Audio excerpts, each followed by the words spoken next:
You know what's interesting? I was actually terrified the first time I rode a roller coaster. I believe that. I was terrified. You're still not convincing me. So I want to tell you this story that I heard the other day. And have you ever heard of a lady named Wilma Rudolph? No. You know, I hadn't heard of it either till I read the story. So I'm pretty sure it's from like the 1970s. Were you alive then? No. You're dating yourself in the good way. Anyways. I suppose. Anyway, so there's a lady named Wilma Rudolph who she actually had polio as an infant. And because of that, she wore braces on both legs. She wore 2 braces, right? And she had brothers and sisters. And guess what her brothers and sisters were doing all the time? Running around, playing sports, playing games, playing whatever, and running, walking. Yeah. And she was really upset about that. And she had really strong parents who had really strong faith in God, in Christian parents. And she was like, hey, like, Dad, will I ever be able to walk? You know, and as a kid, you would think you'd have to like wonder that because you see everybody else and you're like, hey, will I ever be able to do those things? And he told her, he said,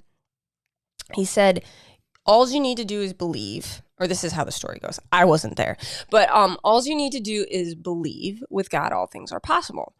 And she took that and she didn't just hear it, but she actually listened to it and she did something. So what she did was she started to practice, and I don't know if this was recommended by doctors or her parents, but what she did. Or either. She might have just done it on her own. They didn't know.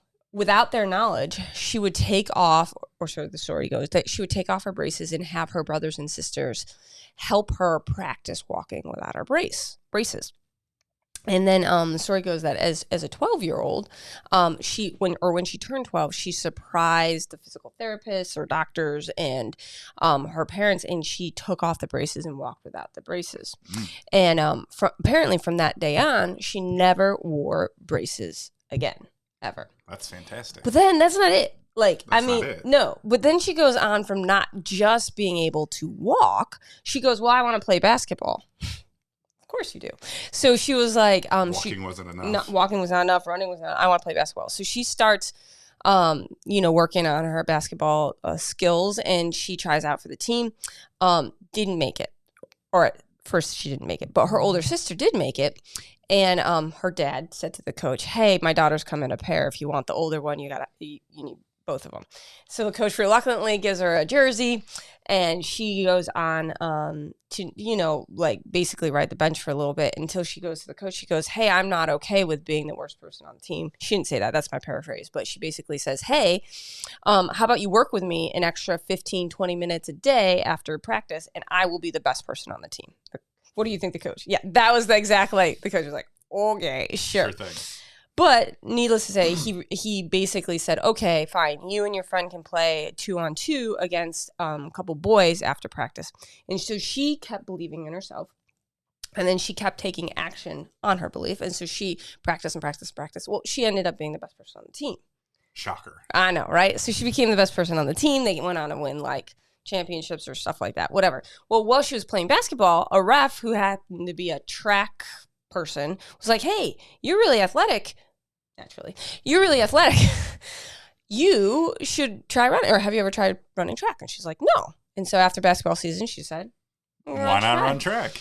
Ends up probably the same. Luckily, it's in the following season, so there was no conflict. Right. So, and needless to say, she ends up not only becoming a track star, but actually becoming an Olympian in track and field. You can look her up. She ran and won a lot of Olympic medals, or some Olympic medals. So you might be going, well, what does that story have to do with anything? Are you thinking that?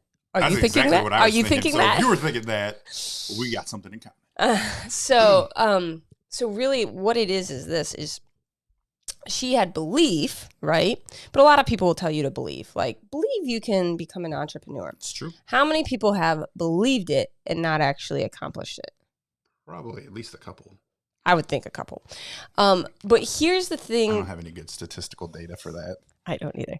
But here's the thing. Well, except for the fact that a lot of people who start an entrepreneurial endeavor don't actually succeed or finish. Yeah, I want to say like every year, like the failure rate goes out. Like, so most entrepreneurs like I said, I don't have any statistical data for that. Anyways, but here's the point is it wasn't just like arbitrary, oh yeah, I believe I can do it, right?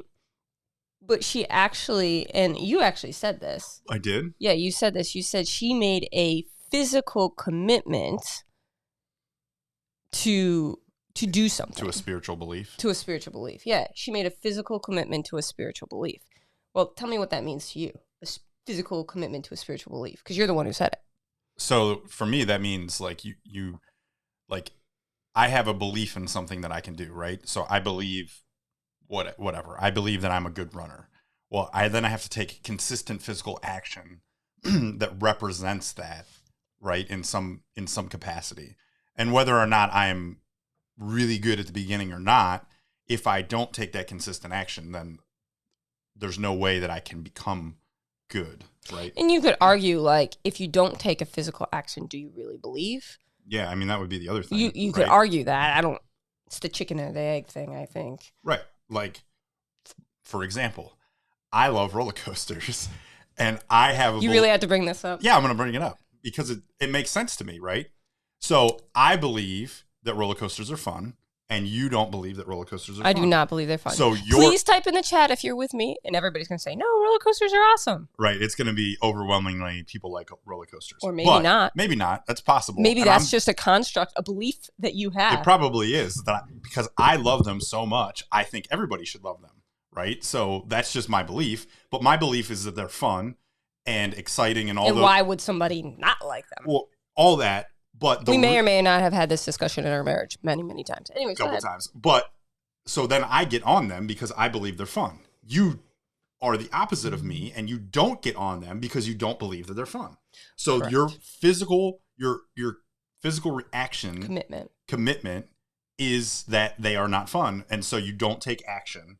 You take an action that represents that, just like I take an action. Yeah, I take an action that represents my belief. Correct. So I think it's always so you're like probably going, okay, guys, great, all this. Get out of the weeds. Like they're probably okay. You're probably like, well, what is the single biggest thing that entrepreneurs who succeed do? And this is, and you may have heard this before, but all that was to preface this thing, right? They take imperfect action. Mm. Because guess what? When you start anything, whether you believe you can do it or not, you probably aren't going to be good the first time. And if you are, awesome, but there's probably going to be a point where you're not good at something that you do in entrepreneurship, something. And so some of the, we've had the privilege of being around a lot of very successful entrepreneurs, and they are not people who are like, you might think, oh, well, they studied a lot, or they have a lot of degrees, or they're really good at leadership, or they're great at this or that, or they like, you name all the things that you think you have to be in order to be successful. And I can name at least a handful of people who are not those things and are very successful. At least not one of those things. There are times that Zach and I look at each other and we're like, how is that person so successful? Like, because externally, all the things you look for aren't there. All the things that make sense. That culture tells us you have to be successful. Right. In fact, there's people who are very successful who you look at them and you're like, they're not that good at this, they're not that good at that, they're not that good at the other thing. Like, what's going on? Right. Well, truth be told, it's because they do something that sometimes the people who have all those things, the degrees, are unwilling to do. And what is that thing? Oh, take action. Take action. Without knowing all the answers, right? And taking action, knowing that your action could be wrong, or could be imperfect, or could fail. You know what's interesting? I was actually terrified the first time I rode a roller coaster. I believe that. I was terrified. You're still not convincing me. I'm not trying to convince you. No. I'm not. I'm just making the comparison that I actually grew to like them, right? Mm-hmm. Like there was consistent action of being on them, and now that total fear of getting on them, right? Like the shaking and all that, like that goes with it, the anticipation is no longer there for me. Well, but that's because the first time I rolled, I'm fairly confident that if you go to Cedar Point, there is still hand marks for me riding the first time I rode the not the Millennium Force, the Magnum. Like I was terrified. I was like 10. Well, you know what's funny though is really when we're born, what are you actually good at? Crying. Nothing. Crying. You have to even learn to eat. I mean, you have like a propensity toward it, but you still have to like learn. A little bit. There's a little bit of a learning chewing. curve. No, well, even like nursing, like there's a little bit, like it's natural. Like, don't get me wrong, but you still have to like kind of get there. Maybe. Anyways, but still, even say you're good at eating, you're good at sleeping, and you're good at crying, like, and go to the bathroom. Those are like the only 4 things you're good at. But everything else in life you have to learn. And that goes with fear too, right? There's only 2 things you're innately born with fear of: falling and loud noises, and then everything else is learned. Yes. Therefore, you could get on a roller coaster. Let's bring this back to what it's actually about. This is not about me riding roller coasters. Okay, so who thinks Laura should ride a roller coaster? But now everybody's gonna be like, you should do an episode of you on a roller coaster. But we're not doing that. Anyway, but we're not. But goes back to, why are successful people successful? Because they take action. They take imperfect action. They take action even if it's a little bit scary, or they don't know the result, or they don't know what exactly is going to happen. Okay? Don't stop with the roller coaster thing. Stop. I didn't say anything. You know why? Because it's not as important. Like, you have, like, it has to be worth it to you, though. Mm-hmm. And if it's not worth it to you, like, riding a roller coaster is not worth it to me. But doing entrepreneurial stuff is worth it to me, because I want what's on the other side of it more. I don't want what's on the other side of the roller coaster enough. So I know I like adventure more than you. You do. I know. You were trying to. I am not trying to bait you. I don't care. Like, we've been married for almost 12 years. I realize that the chances of you getting on a roller coaster are basically zero. Here's what we're going to leave you with. Instead of you continuing to listen to our debate about roller coasters, here's what we're going to leave you with. Okay, if you want something enough in life, if you want a career or a business or an entrepreneur endeavor enough in life, take imperfect action.